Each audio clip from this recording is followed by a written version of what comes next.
Ecclesiastes chapter 10. We're getting to the end, and I want to finish up Ecclesiastes this time. We've been going through this book over the past few months, and Solomon's starting to wrap up kind of his whole experience in examining life and testing different things and trying to find value, trying to find meaning in it. And he's going to start wrapping up with some practical kind of tips in some different areas to kind of restate his whole thesis and bring it all home into what the point of why he wrote this whole book is.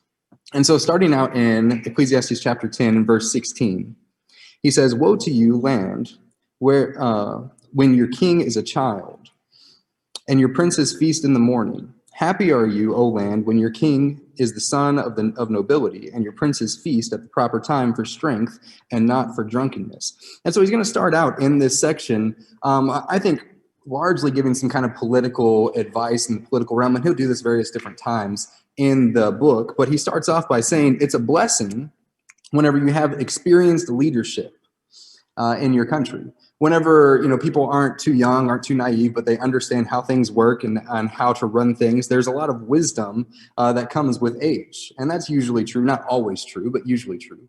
And as our country has kind of understood that. You can't be president unless you're at least 35. And I think I'm really bad at history, but if I remember correctly, I think our youngest president was maybe 43, 42 when he was elected. So not even really close to the minimum amount. So we understand that the older you get, the more you know, the more you can handle things, the more you're able to address certain problems that's going to happen in your country. And so it's a blessing whenever that age and wisdom finds itself in leadership.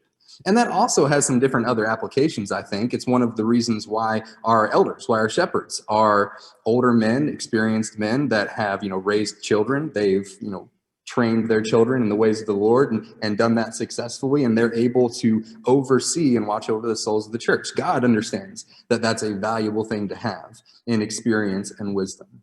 But one thing that is not good to have, is not helpful to have self-indulgent leaders. And so on the flip side of it, while it's good to have experienced, wise leaders, don't have self-indulgent leaders. Those leaders in verse 17, that they feast at the proper time for strength and not for drunkenness. If you have self-indulgent leaders, sometimes there are people that get in those positions where they just want to use the position for their own purposes. And over again, you see in the scriptures illustrated by Jesus and by God, by the apostles and various other people, that true leadership is service and serving people and being there to sacrifice yourself for the people that you're leading. Jesus illustrates that to the apostles in John 13 when he washes their feet. Elders are supposed to do that. Parents are supposed to do that, serving their kids while also leading and training and helping raise them and rebuke them and help them to see the will of God. And so self-indulgence, not a good quality to have in somebody that you have in leadership. He goes on to say in verse 18, through sloth, the roof sinks in, and through indolence, the house leaks. Indolence is just kind of a word that means laziness, but overall, his point is laziness will just make things worse. Now, I think that applies to more than just the political realm. It's not good to have lazy leaders, but it's also not good to be lazy in general. Oftentimes, whenever we're laziness just kind of compiles things and piles things up and makes things harder to deal with. And I've often... I think kind of struggled with laziness sometimes in my life and procrastinating. It's so easy to procrastinate, to just put things off and think I'll do it later. I don't have time right now. I'll be, more rested or able to do that thing in a few days or in a few hours or whatever. And every single time that I procrastinate, more things get put on my plate. And now it's harder to do the thing that I put off in the first place. So laziness, through sloth, the roof sinks in, indolence, the house leaks. If you see a leak, you see a problem, fix it. That's true in politics. That's true in day-to-day life. That's true in parenting. That's true in serving God. That's true in fixing yourself. If there's a problem, fix it.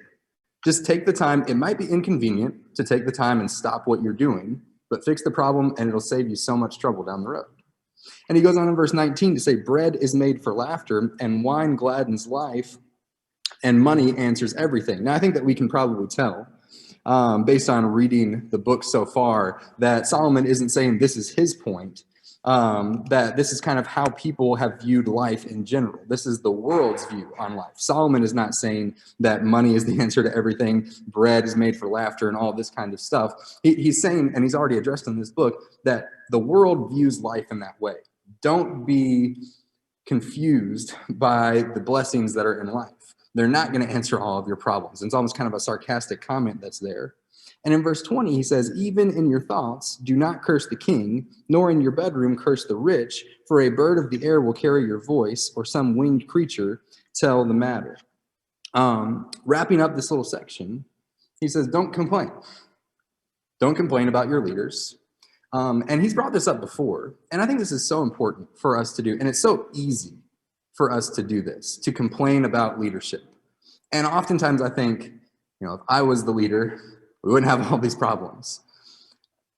That's probably not true. I have a lot of problems, a lot of issues. I don't have as much wisdom as maybe I think that I do. And if I was in that position of leadership, those same problems would still be there for me to deal with, and I would probably mishandle some of them as well. So don't complain about those that are in leadership. Again, that has, I think, direct application to politics. There are no perfect leaders, and there never will be a perfect leader in politics. And so understand that and appreciate the good that leaders can do, and work through the bad that leaders will do, and trust in God and keep being a good citizen, and keep, trusting that God has all things under control and that he causes kingdoms to rise and kingdoms to fall. And it really, at the end of the day, doesn't make that much of a difference who the leaders are. God is the ultimate one that's in control. And so we just need to keep on doing our best to be good citizens. But it also has, I think, bigger applications. And I don't think Solomon had this in mind, but thinking about church leadership and our shepherds and our elders. Don't complain about our shepherds and our elders. They have a lot of work that they do, and they're imperfect men as well, but they are overseeing us. They've been put in a position of leadership to watch over our souls, and that's a difficult job. That's a hard job. And they put a lot of work into it, and a lot of care into it, and a lot of love into it. And they'll make mistakes, but when they do, don't complain. Love them just like they love us. And we can work together and keep growing into what God wants us to be. And so, not complaining, there's really only kind of one reliable way to keep a secret or to not complain, is just don't speak. It reminds me of what James says in James chapter 1, be quick to hear, slow to speak, slow to get angry. If you don't have anything nice to say, don't say anything at all. I think that's a rule I learned whenever I was a kid. What my parents told me, if you don't have anything nice to say, don't say anything at all. And kids learn that, and they do that usually pretty well, but then they grow up and they kind of grow out of that rule. I think that's just a good lifetime rule. Don't say anything bad if you don't have anything nice to say. Now, there's a difference in complaining and correcting, and that's important to realize. If somebody is really messing up and they need to be corrected, go to them gently and with love and sincerity and want what's best for them, but don't complain about them behind their back. That's just not going to accomplish anything. And what that's going to result in is they're probably going to figure it out. And it's going to cause more problems, more division, more strife. Like what Solomon says here, a bird of the air will carry your voice, or some winged creature will tell the matter. It's never good to talk about people, complain about people behind their back. It doesn't help them. It doesn't help you. And it'll probably cause a rift and strife in your relationship when they figure out what you've been doing. So deal with problems straight up and appreciate discretion in your relationships and in your speech. That, I think, is kind of, there are more applications, but kind of just the political realm advice that Solomon talks about. He's going to move into chapter 11 and start talking about, I guess, maybe some more, we call it like economic advice, but I'm just going to call it his advice to take risks, right, in life. In chapter 11, and I think this may be one of my favorite sections in Ecclesiastes, because this is something I really, really struggle with in a lot of different ways. So in chapter 11 and verse 1, he says, cast your bread upon the waters, for you will find it after many days. Give a portion to 7 or even to 8, for you know not what disaster may happen on the earth. If the clouds are full of rain, they empty themselves on the earth. And if a tree falls to the south or to the north, and the place where the tree falls, there it will lie. He who observes the wind will not sow, and he who regards the clouds will not reap. As you do not know the way that the Spirit comes into the bones of the womb of a woman with child, so you do not know the work of God who makes everything. In the morning sow your seed, and at evening withhold not your hand. For you do not know which will prosper, this or that, or whether both alike will be good. So that's really a whole big section, and really kind of a conclusion that at the end of this book you wouldn't expect for him to make. And Solomon does that a lot in this book, talking about the vanity of life, how everything's empty, really there's no meaning and that type of thing. But instead of saying just quit, he says, here's how you're supposed to live your life and get the most out of it. And in this big section, his big point is there's an element of risk to everything that you're going to do. Nothing is certain, nothing is guaranteed. So take risks. This is interesting. A lot of y'all, I think, know Dan Kane. If you don't, you maybe heard his name. He used to preach in Boston, and now him and his wife and another couple live in Sierra Leone preaching over there. And I've been watching a couple of videos that he's been posting about preaching abroad and the thought process that he's gone through, him and his wife, and figuring out, what the right risks to take are, what the wrong risks to take are, and that type of thing. And he made a really interesting observation that Sierra Leone is a third world country. And here in America, when we think about third world countries, we think about how are you going to survive? There's all kinds of terrible diseases and everyone's dying left and right. And it's just, can I take my kids there? Is it safe? And all that kind of stuff. And there are risks and there are dangers that are there. But when he went there, he went to the hospitals and talking with people in the hospitals about what their biggest concerns are and how, prevalent these different diseases are, and talking with the locals about different things. And what he came to realize is they view their risks in the same way that we view our risks. Living in America is not risk-free. You have way more chance in America of dying in a fatal car accident than you do in Sierra Leone. I don't think about that when I get in my car. Not very often. I know it's possible, but I drive in my car anyway. It doesn't terrify me to drive around and do things like that. I take risks.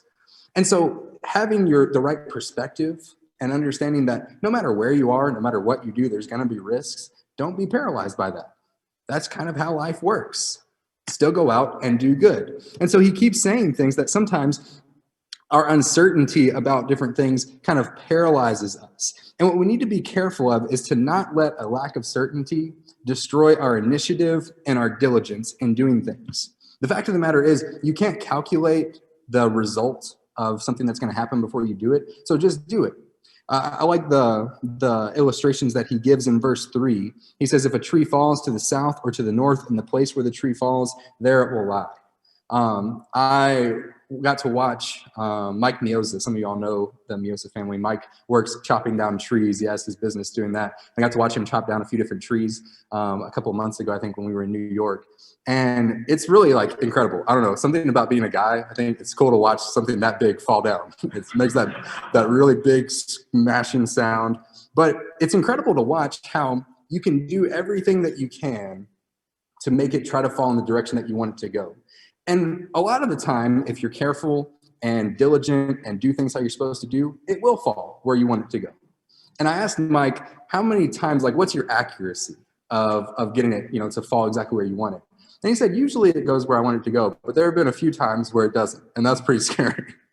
And the fact is, when a tree starts falling, you can do everything you can to try to prep it and get it to go in that direction, but once it gets to about here, you can't stop it. It's going to land where it's going to land.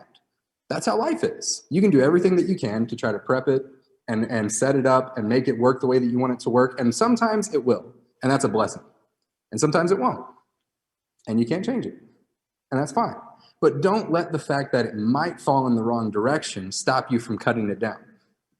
Do your work. Go out and do it. I like in verse 6 again, he says, in the morning sow your seed, at evening withhold not your hand, for you do not know which one will prosper, this or that, or whether both alike will be good. I like his perspective in that verse. You notice what he doesn't say? He doesn't say, go out in the morning and go out in the evening because you don't know if that one might fail, this one might succeed. He doesn't bring up failure in the verse. He says, you don't know if both of them might prosper. Or maybe this one will prosper more than that one. Oftentimes we're really, I think, negative and look for the worst case scenarios to happen and don't think that this could end up really, really well. Or maybe everything that I do today might end up really, really well. And we should have that type of mindset, I think, and motivate ourselves in order to go out and not be paralyzed just by the risk of failure. I think oftentimes it might help us in different situations to think, I might fail, but the worst failure that I could have is only going to last a lifetime. And that seems kind of weird to think in that way, but in the whole scheme of the book of Ecclesiastes, this lifetime isn't really that long in the whole scheme of everything. And so if you have a failure of a life, I know that sounds kind of depressing. If you have a failure of a life, it's only a lifetime. There's still eternity to live with God and to reap the blessings that God will give you. Now, that probably won't happen. It might, but it probably won't happen. But getting ourselves in the right mindset, the right perspective, I think is so important to go out and actually do what God wants us to do. And so I want to look at just a couple of applications on this idea of taking risks and not being paralyzed by uncertainty. There are a lot of applications this can go, but I have two in my mind. One is in evangelism. I really struggle with this a lot in talking with people. I'm really, really quick, I think, to judge people before I speak with them and think, that person probably wouldn't be very interested in hearing about the gospel and reading the Bible with me. And that person probably would. And so I'm going to try for them. That's really unfair, I think, to do that for people, because it's not my place to answer the most important question that that person could ever answer in their life for them. I need to let them do that, give them the responsibility to do that. It's just my responsibility to go out and sow the seed and to talk to them. And it's been amazing to me. Since I've been trying to grow in this area a lot, it's been incredible to me how many people are interested in wanting to read the Bible. TJ got me to give me an idea a few months ago to just get on a Facebook page, a local Facebook page. And we live in Littlestown, so I got on the Littlestown neighborhood Facebook page or something. And I just said, my wife and I have lived in Littlestown for about a year now. I study the Bible, teach the Bible at a church in Gettysburg. If anyone's interested in reading the Bible with me, send me a message and I'll be happy to do that. And I got at least 4 responses, and 3 of those we're still reading together. It's pretty cool. And I'm like, that was so easy. I literally just said, does anybody want to read the Bible? And here are some people that want to read the Bible. But we can paralyze ourselves into thinking that no one is interested. The world is so wicked. The world's so evil. Nobody really cares. And make that decision for people. And how are you ever going to reap fruit or help people to bear fruit if you never go out and plant? Oftentimes, how planting works, I'm not a farmer. Maybe you guys could talk to Craig and Natalie more about this, but I worked on a farm. Oftentimes, how planting works is you go out and you plant a bunch of seeds, and a lot of them do pretty well as long as you take care of them, but there are some of them that don't. And Jesus says that whenever you go out and the parable of the sower and you start throwing out the seeds on different types of soil, some of those soils will bear fruit and be really good, and some of them don't. But don't go out and analyze all of the soils to see if maybe I need to make sure this is the exact right type of soil before I go out and plant it. There's plenty of seed, and we just need to go out and share it with people. So in evangelism, don't be paralyzed by failure in doing that. Don't try to be an expert predictor in things. Oftentimes what I've found is the people I think won't respond well are the ones who respond in the best ways, and the people I think will respond well are the ones who don't. So I have a really bad track record in figuring out people before they make their decision. We just need to go out and speak the word. And another way is in parenting. I think it's really easy for young people, myself included, young parents or young couples to be afraid of parenting. Don't want kids. It's not time yet. Don't want to do that. And we have kind of an influx here in Gettysburg of some young couples that are coming in. And that's great. I'm really excited about that. Scott and I have been talking about that. I'm very excited about the potential that we have to grow internally. There's a lot of potential externally to evangelize and teach people and bring people in, but internally, there's a lot of potential to grow. I want to read just a section of this book. This is has some problems in it, but I'll show it to the screen too. It's Point Man by Steve Farrer. And I think it's a really helpful perspective that he offers on this. He says, there may be an excellent reason why you have chosen not to have children, but the decision has such long-range consequences that it needs to be carefully analyzed in light of Scripture. Please note that I am not referring to family planning. In my judgment, it is good stewardship to think through how many children we're going to have and when they might come along, etc. If God has another plan in mind, he has his way of stepping in and altering your plans. I can personally vouch for that, which he says that. I can also personally vouch for that. We had much different plans, but God had other things in mind for us. He said, as always, his plans are superior to ours, and we are very, very glad he set aside our plans. And he goes on to say that one of the popular objections to having children is saying we can't afford to have children right now. He says, I want to let you in on a little secret. You can never afford to have kids. It's never financially convenient for your wife to get pregnant. You could have a net worth of 35 million bucks and still not find it financially convenient to have kids. If you want to wait until you're financially secure to have kids, you'll never have them. If you really stop and think about it, financial security is a figment of the American mind. It could all be gone tomorrow. The only security in the entire world is found in Jesus Christ. Every other kind of security is an illusion. I'm all for financial planning, but if you let financial planning get in the way of having kids, you are making a major error, and you're going to miss out on the joy that money can never buy. I think that that is a really, really good perspective. And I'll tell you, from my personal experience, which is very recent, I am so terrified still of being a dad. And I don't feel ready in a lot of ways still. Financially, I still don't feel super ready. I've been really surprised. Babies are actually pretty cheap starting out. Like, they don't need a whole lot. They need diapers, and, that's pretty much it. Not a whole lot that they need starting out. And I know it'll grow, and I've read different things that, like, you spend $1 million on a kid in 18 years or whatever. At the end of the day, it doesn't matter. God will provide for us. And I like what he said, that the financial security is really a figment of the American imagination. It doesn't matter how much money you accumulate and how much you get your debt down and things like that. It could all blow up in your face tomorrow. But you'll be fine. God says, don't be anxious about tomorrow. He takes care of the birds. He takes care of the grass. He'll take care of you. And he'll take care of your family. And he'll take care of your children if you trust in him. Now, like what he says, I'm for financial planning. I don't think you should just go and not do any planning, or just be irresponsible or things like that. We need to be responsible in the decisions that we make in our stewardship. But applying to what Solomon says here, don't let fear of failure paralyze you into not doing something that's really, really valuable. I think more than ever, he says in a section there, and I couldn't find it this morning, but he says in a section there, more than ever, I think America needs godly homes. And it'll continue to be moving in that direction, that America really needs more godly homes. And Christian couples are in a very valuable position to be able to provide those godly homes for kids and raise them and grow the kingdom of God in that way. So don't be paralyzed into thinking that it's not time, I'm not ready, we're not ever going to be ready. If you have that type of mindset, you're never going to be ready. Sometimes just going and doing it will reap a lot of blessings. That's taking risks. He goes on in verse 7 of Ecclesiastes to say, light is sweet, and it is pleasant for the eyes to see the sun. So if a person lives many years, let him rejoice in all of them. But let him know that the days of darkness will be many. All that comes is vanity. Rejoice, O young man, in your youth, and let your heart cheer you in the days of your youth. Walk in the ways of your heart and in the sight of your eyes, but know that for all these things God will bring you into judgment. Remove vexation from your heart and put away pain from your body.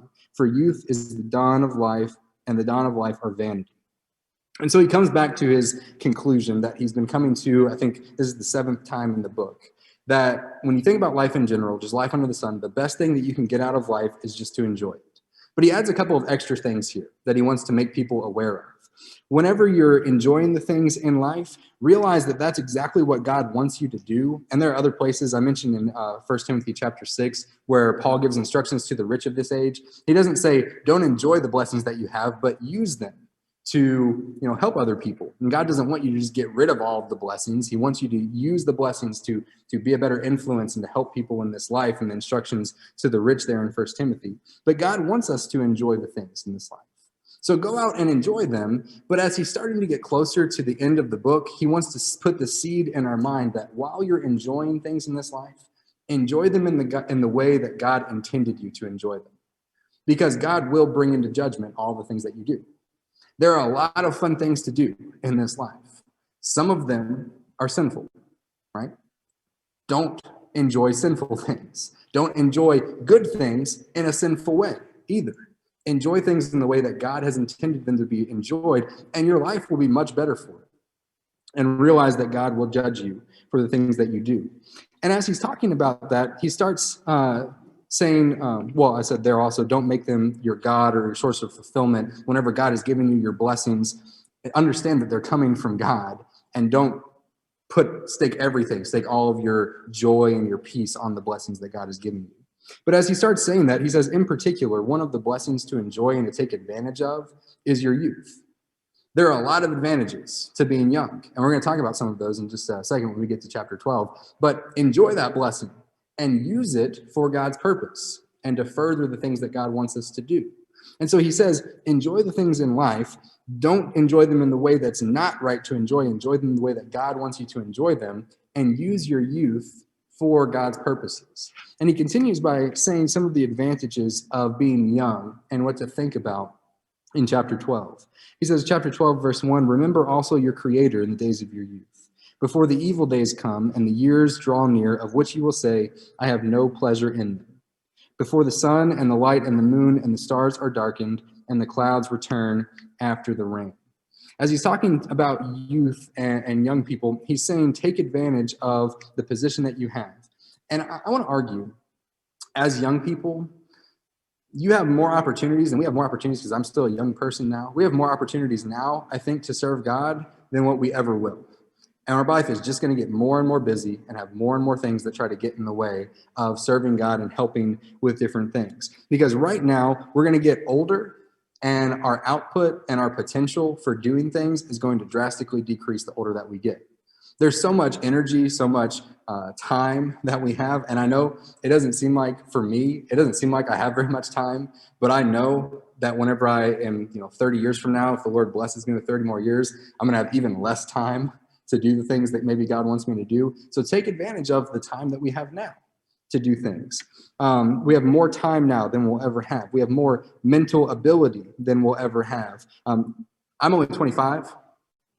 I already have a terrible memory. TJ gets on me all the time about things that I forget. And I'm sure, I'm so convinced that she doesn't tell me the things that she thinks she does, but she probably does, and I just forget them. If my memory is that bad right now when I'm 25, I can't imagine what it's going to be like when I'm 55. I'm not going to know anything. And if I can make it to 85, I won't even remember a conversation that happened a minute ago, things like that. But as young people, there's so much value in how we can use our minds for the Lord and remembering things. I really wish that I would have been more serious about this probably like 10 or 15 years ago, and thinking that right now is a great opportunity for me to read and study the scriptures. Whenever I was like maybe 11, 12 years old, one thing that's really impressed me over the last 5 or 6 years, I've been able to go to some different camps over the summers with young people that are there, and there are kids all the way down to 9 years old at these camps. And it's incredible the spiritual maturity that's possible in a 9-year-old. Like, that blows my mind, how much they can absorb and understand and remember and know. And it's really difficult for me now, in the age that I'm at, to learn new things and to train my mind to remember different things. When I first moved here about 3 years ago, Scott introduced what he calls a game to me, except he pretty much always wins whenever we play. We haven't played for a long time. But how it'll work is we'll each get our Bibles, translations that we normally read from. And Scott will read. I usually read from the ESV. He usually reads from the ASV. And so I'll find a verse in the New Testament just randomly in the ASV and start reading it and read a few words. And Scott doesn't tell me the book and chapter and possibly verse, if you can get that, in as little words as possible. And when we started playing, Scott would get it in like 5 or 6 words on average, usually. And then I would have to go like the whole chapter and not even know where the chapter was, and like maybe even read the whole book and not even know what the book was. And it was kind of embarrassing at first, but it's been a real challenge. And I hope that I've improved in that, but it's been a challenge to teach myself how to recall the scriptures. And I really think it's because when I was younger, I didn't put that much time into it. I didn't try that hard. And so I've had to try harder the older that I've gotten to learn more. And so as young people, like whether you're in your 20s, whether you're in your teens, whatever, read the Bible. You might not get it.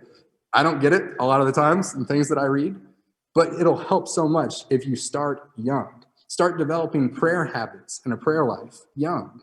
Because the older you get, the more less time you'll have. But if you have that habit established whenever you're free, it'll continue on through the rest of your life. There's just so much potential to mold ourselves and shape ourselves when we're young. We have more influence, I think, whenever we're young, and more potential to impress. Thinking about the influence that we have, there's some young guys, I think, here that haven't yet given like a Wednesday night talk or something like that, led in a certain way, or taught a Bible class and things like that. I remember my first Wednesday night talk. Whenever I did that, I think I was maybe 15 or 16. And I was terrified. It was awful. It went very poorly. I think from my perspective, I made a PowerPoint on Wednesday night, and it was like 22 slides or something. And I found out that probably about 2 minutes in, I had forgotten to keep pace with my slides. And so I started clicking really, really quickly to try to catch up. And I was a nervous wreck through it all. But what I realized after that, and as I've gotten older and thinking about that more, the response that I got after that from the members of the church was so encouraging for me. And they said it was so encouraging for them to see what I was doing and see that I was really trying and that I really wanted to do what was right and present something that was helpful to the church. And even though I stumbled over a lot of things and probably could have improved a lot, and I could still probably improve a lot in my delivery, that's so encouraging to see whenever a young person wants to serve God and help other people to serve God. And I know it might be scary to lead in that way or to teach a class, and you might have questions. There are plenty of older people that can help you do that and can help you organize that and do that. But I think the first time that you present like a lesson in a group or in a public setting, you'll never have people as attentive as they will be in that moment for the rest of the times that you speak. Like I get up here every other week, right? And you guys are probably tired of me and lazy, like, oh, here comes Jonathan again. But the first time that you do that, man, everyone is kind of sitting on pins and needles, hoping that it goes well and wanting to hear and understand the things that you have presented for them. And that can be so valuable for a group when everyone wants to get involved, especially young people want to get involved in serving God. And also the potential to impress in our areas of influence. A lot of young people, the people that are in their circles, are at a stage in life where they're trying to figure their lives out. When you become an adult and you get older, everyone's really set in their ways. And people can change after they get set in their ways, and they can be receptive and they can open up their hearts to the gospel. But younger people, I think, can be so much more receptive to the gospel because they're still trying to figure out what life is all about. And they're hearing a lot of different things about what the purpose of life is and what's acceptable in life and how to live a good life, and probably starting to see some of the things that we've been reading in Ecclesiastes, that life is empty and vain. And if we can use our influence and our social circles to the advantage of God's kingdom and showing people before they get too set in their ways, you're going to waste a lifetime if you don't spend it following God. Young people, I think, will be so much more receptive. But young people, myself included, are so afraid to do that sometimes. Like, what if my friends make fun of me? What if my friends don't listen? And that goes back to the evangelism, being terrified by risks and things like that. Take the risks and realize God has probably more input in his plans that are going to happen than what you could ever possibly imagine might happen. And so go out and use your influence. And also realize that young people, if you devote yourself to the Lord, that is a huge, I think, form of evangelism for people in the world to see. Because whenever you see an adult behaving well and doing things well, that's cool. But most adults know better of how to live their lives. But when you see a young person, like a teenager, being respectful and being kind and being sacrificial and doing good things for people, that's an anomaly in the world. Like, whoa, what's up with that kid? Use that to teach people and show people and to serve God and bring them to a greater purpose in their life. And he starts to talk about why that's so important, because there are so many valuable things that young people can do that just older people can't do or have much less limited access to. And he starts to talk about what happens whenever you start getting older. Here's what we have to look forward to in verse 3. In the day when the keepers of the house tremble and the strong men are bent, and the grinders cease because they are few, and those who look through windows are dimmed, and the doors on the street are shut, when the sound of the grinding is low, and one rises up at the sound of the bird, and all the daughters of the songs are brought low, and they are afraid also of what is high and terrors are in the way, and the almond tree blossoms, and the grasshopper drags itself along, and desire fails, because man is going to his eternal home, and the mourners go about the streets. He starts talking about the things that happen when you get older and the limitations that will start to happen. The keepers of the house start shaking. I think he's probably talking about, you've noticed, older people start shaking, start trembling, aren't as in much control of their physical bodies and things like that. And it starts getting worse and worse and worse the older that you get, and starts limiting things that you can do. It says the strong men are bent, talking about like my grandfather. My grandfather is, I think, I'm going to embarrass myself, I think 80, maybe 82 or 83. And he's just drastically gone downhill over the last 3 years. He used to be about 6'4", now he's probably about 5'10". And he's hunched over, can't move around very well. That's what happens when you get older. You start losing mobility. You start losing your strength.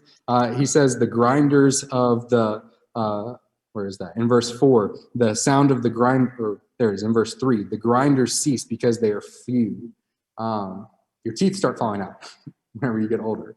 I've really tried to take good care of my teeth and try to brush my teeth and do that kind of thing, not get cavities. And I haven't had any cavities yet, and I hope that continues. But from what I understand, it doesn't matter how many or how few cavities you get. Sometimes your teeth will just fall out when you get older. That happens. The lookers through the window start to fail, start to dim. Your vision starts to fail and get worse. You won't be able to see as well whenever you get older.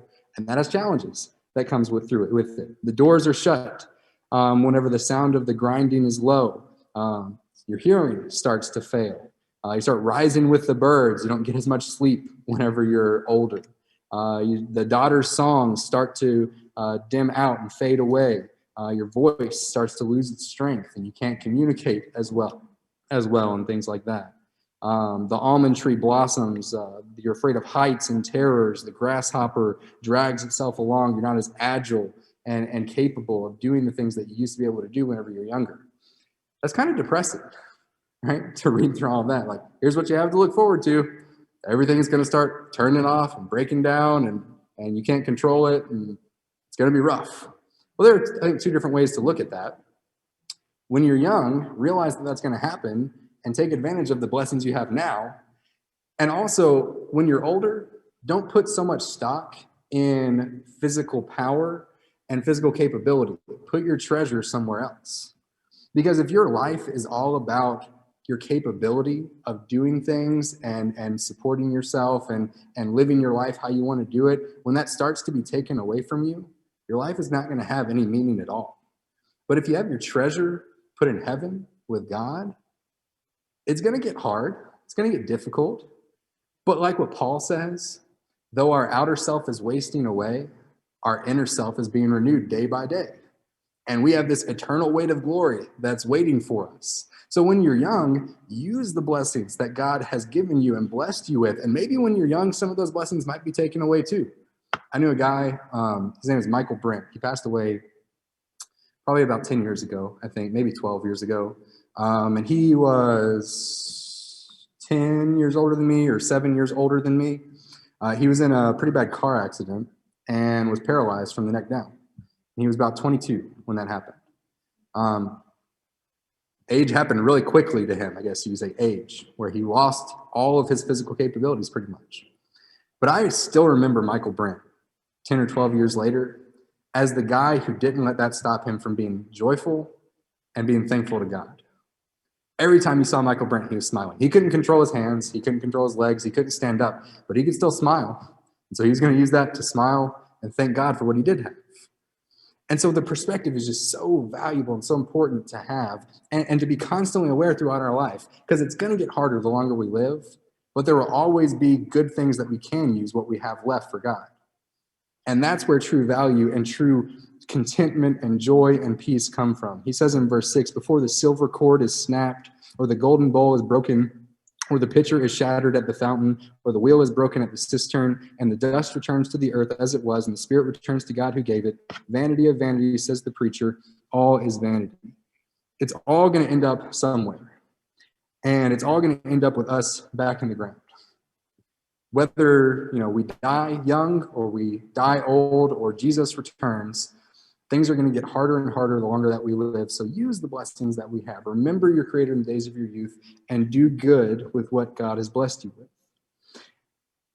He starts to wrap up in Ecclesiastes with some reflections. And as I said, I think a few months ago, if you remember, from my best understanding, how Ecclesiastes is organized is it looks to me like it's the words of the preacher kind of surrounded by some commentary of the person that's presenting the words of the preacher. So he starts off talking about the words of the preacher and his wisdom, and he's going to end this commentator talking about what the words of the preacher should amount to. And he says in verse 9, first reflecting on the author himself. Besides being wise, the preacher also taught the people knowledge, weighing and studying and arranging many proverbs with great care. The preacher sought to find words of delight, and uprightly he wrote words of truth.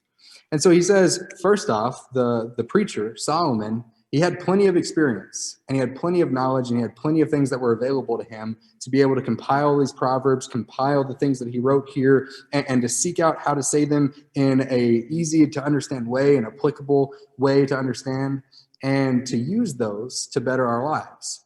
Something that I've noticed, there's a guy, one of our neighbors in Littlestown, that I've asked a few times if he wants to study with me, and he always, no, I don't have time, no, I can't do that.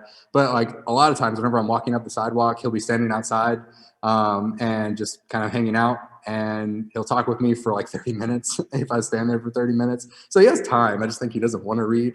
But what I've been trying to do with him is kind of talk verbally through the Proverbs, because if I open up my Bible, he's like, whoa, hold on. But if I can, talk verbally through it, which has been a challenge for me, but if I can bring things up, he's like, yeah, that makes a lot of sense. Yeah, and that's what that means. And I've seen that in my life and that kind of thing.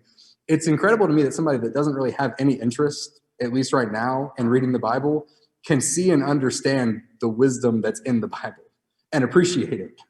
And that's true for people that aren't interested, and true for people that are interested in it. And it's such a blessing that Solomon kind of took the time to write all this stuff down so we don't have to spend a lifetime going out and testing all the things ourselves and see how all the things work. He's compiled it all and made it all ready for us and prepared it in an upright way so that we can understand.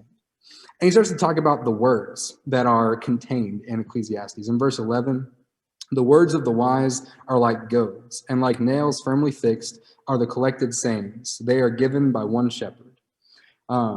He says they're like goads. And you know what a goad is. It's like a cattle prod, sharp stick. You go out and you poke an animal with it, and it hurts the animal and makes them move. And that's what he says the words in Ecclesiastes are like, or the wisdom literature, I think, in general. They're like goads.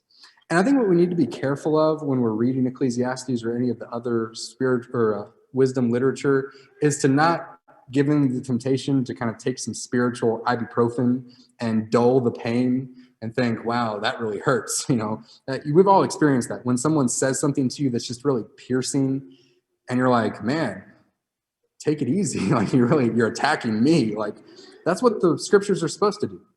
That's what they're supposed to pierce into us and supposed to make us uncomfortable and supposed to stir us to do better and to change ourselves. And that's really what Ecclesiastes, I think, does. I really appreciate Ecclesiastes because it takes the whole worldview and redefines what our whole worldview is supposed to be.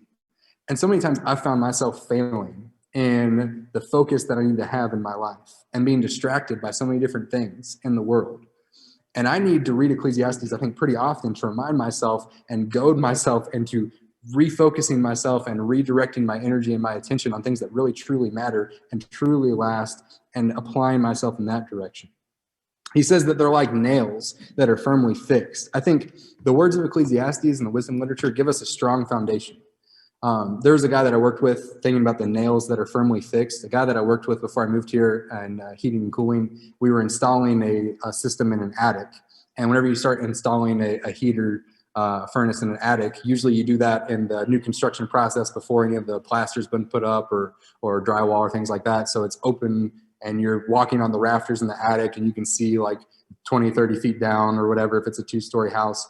And he was walking on one of the rafters, and one of the builders had decided to only put one nail in one of the joists and on either side. And he stepped on it and it spun and he fell about 20 feet and broke his wrist. Thankfully, that's all I did, broke his wrist. But I learned like the more firmly nails are put in and the more nails and the more anchors you have, the more sturdy something will be and the more you can trust it. And he had a really hard time getting up in rafters after that. I guess I can understand. Like he didn't really trust, the people that were doing that. That's what the wisdom literature does for us. They're firm nails that are put in place and offer a firm foundation that you can trust and stand on and know this is going to be certain. There are so many different ideas I think that people have in the world about the best ways to live life. And you can get all kinds of self-help books and all kinds of different things like that. And there might be some valuable things in there. But the most valuable thing that you can read to understand and have a firm foundation in your life is the scriptures. Because God designed life, and that's really the last point that he makes. This was all given by one shepherd. Solomon was really, really wise. And you can say all you want about Solomon's wisdom. But the reason why he was so wise was because the wisdom he got came from God. And that's where he was able to do all this and understand all this and write it all down. We have such a blessing to have this, to be able to read this, because this is like the manual in a lot of ways from the guy or from the being that created life, writing how life works and what to expect from life. And it doesn't matter how old I get or how experienced I get or how many different things that I experience, God will always understand life more than me. And he's told me what to expect out of it. And I can take blessings and read from that as well. And he gives this warning in verse 12. My son, beware anything beyond these. Of making many books, there is no end, and of much study, there is weariness of the flesh. Like we've already said before, there are so many different human views. And I think, again, maybe for young people to realize this, when you start to go to school and go to college and things like that, there are going to be all kinds of people that you meet that have all kinds of fancy letters after their name and all kinds of things that they've learned that will just tell you wrong things. I went to a university in Kentucky, and I took it was a study of religion class. And there was a bunch of wrong stuff that this person was telling me. And I took a human culture class. And there was a lot of wrong stuff that person told me. And I took a biology class now. There was a lot of wrong stuff that person told me. But they had all kinds of fancy letters after their name. And people listen to people like that. Don't be distracted by the knowledge and the wisdom of the world. Understand that God has so much more value and so much more knowledge that there's no one in the world that will ever know more than God. And God wants to teach us every single day, if we'll let him, on how to learn and how to grow in our life. And he wraps it all up in the very end with verse 13 and 14, saying, the end of the matter, all has been heard. Fear God and keep his commandments, for this is the whole duty of man. For God will bring every deed into judgment and every secret thing, whether good or evil. That's what the emptiness of life ought to bring us to. That's what the vanity of life ought to bring us to. Understanding that obeying God and fearing God is really what life is all about. The only thing that will ever fill us up is serving the Lord. Because things in this life will continue to fail and get worse and harder. But God will be constant, and he'll last beyond this life. And our relationship with him will last beyond this life. And so make the Lord your life. I imagine, think about the value of someone who begins so young serving the Lord and deciding that they're going to dedicate their life to serving the Lord and spend a lifetime doing that. There's so much that you can accomplish in a lifetime for God and so much good that you can accomplish. I think about a lot of men that I respect that are older. One that I really respect a lot is Gary Fisher. I talk about him quite a bit whenever I get up here. Gary's the guy who his parents were Christians. He grew up in the church, and he decided early on that he was going to serve the Lord. And Gary has helped so many people overcome so many problems in their life, overcome so many difficulties, and been there for people. He's been active in different camps and things, and he's helped start a couple of camps for young people to get them to dedicate themselves to the Lord and see the value in that. And I think Gary's maybe in his 60s or maybe 70s. I'm not really sure now. But for 60, 70 years, he's been, or we'll say maybe 40 or 60 years, 40 to 60 years, he's been really dedicated to serving the Lord. And look at all of the fruit that's there. I'm 25, and I look at people like that. I look at Gary Fisher or like Scott or Sewell Hall or Wilson Legg or all those guys that we all know that have just impacted people so much. And I think about myself, and I'm like, man, I don't know if I could ever do that. And the thing that all of those people have in common is they decided early on they were going to serve God and do the best that they could with what they had on helping people and serving God. And look at how valuable that is. We can do that too. Like everyone can do that. Just decide, I'm going to serve God. That's what I'm going to make my life about. And there are going to be distractions. There are going to be problems. There are going to be things that come up. But if we would just decide to give our time and our influence and our ability to God and imitate Jesus and imitate all of the good examples that we have before us, that will lead to a wonderful life. It wouldn't be the best life. It wouldn't be the easiest life. It wouldn't be the most fun life. But it will by far be the most rewarding, the most productive, and the most fulfilling life that we could have. And so that's where he gets it all to. After seeing the end of the whole matter, that everything under the sun is vanity, fear God and keep his commandments. That's what it all boils down to. So that's Ecclesiastes. Thank you all for your attention through that. I know that took a long time to get through. But what I want to challenge us all to do, because there's so much in there, and it took us a long time to get through that, go back over the next few weeks and just reread Ecclesiastes. Just read it a few times, soak it up, learn as much as you can, absorb as much as you can. And I think it'll be a really big blessing for us to help us refocus and to rededicate ourselves, to not be distracted by the things in the world and the emptiness of the world, but to understand serving God is what we really need to do. And that's how we can really make a difference in our lives, in our families' lives, and in our evangelism and community and helping people come to the Lord. Thank you all for doing that with me. Ecclesiastes is one of my favorite books. And every time I read it, I learn something new, I think. I see something new. And that's how Bible reading often works. I think it's living and active and changing us and helping us in so many different ways.